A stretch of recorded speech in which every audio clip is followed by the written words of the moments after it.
তোমার কি আজকেও দেরি হবে? শোনো, বৃষ্টিতে আটকায় গেছি। আমি বাবা সরি তো। সরি বলার তো কোনো দরকার নেই। কালকে রাতে আসতে লেট হয়ে গেছে, এসে দেখি তুমি ঘুমায় গেছো। প্রতিদিন রাতে তো আর আমি তোমার জন্য ওয়েট করব না। তোমাকে আমি 2 দিন ধরে বলতেছি যে আমার শরীরটা ভালো না, আমি একটু ডাক্তারের কাছে যাব, চেক আপ করাবো। আচ্ছা, তুমি যদি আমাকে সময় নাই দিতে পারো তাহলে আমাকে একবার বলতা, আমি শুধু শুধু তোমার জন্য ওয়েট করতাম না। তুমি কি আমাকে আগের মতন করে আর দেখো? দেখি তো, এই যে তোমাকে এখন দেখতেছি। কোনো চেঞ্জ দেখতে পারতেছো না?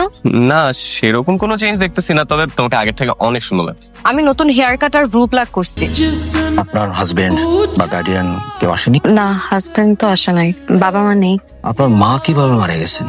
থাইরয়েড ক্যান্সারে। আপনার মাঝেও থাইরয়েড ক্যান্সারের সিমটম দেখা যাচ্ছে।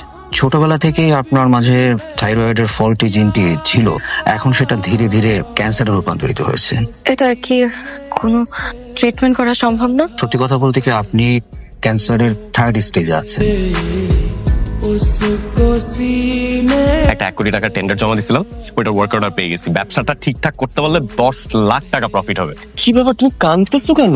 খুশিতে কাটতেছি। So happy for you. কি হয়েছে তোমার আজকে? তুমি আমাকে ছেড়ে যাবে না তো?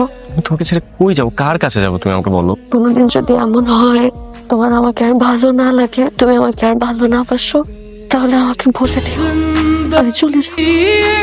এটা তুমি আমার না অন্য কারো, আমি সহ্য করতে পারবো না। আমি মরে যাবো। আমি যতদিন বেঁচে থাকবো শেষ মুহূর্ত পর্যন্ত তোমাকে ভালোবেসে যাবো। তোমার একদিন আগে হলেও যেন আমার মৃত্যু হয়।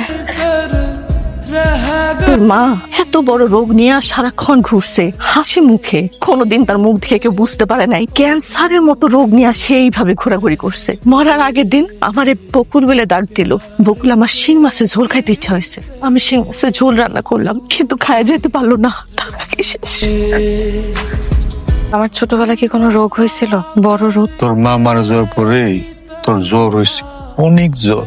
মাসের উপরে ভুগছস, অনেক ডাক্তার দেখাইছি, ডাক্তার টেস্ট করছে, কোন রোগ বাই করতে পারে নাই। তারপরে একা একাই ভালো হয়ে গেছিস। এই কথা জিজ্ঞেস করতেছিস কেন মা? কিছু কি হয়েছে? এসব নোংরা কাগজপত্র নিয়ে তুমি কি করতেছো?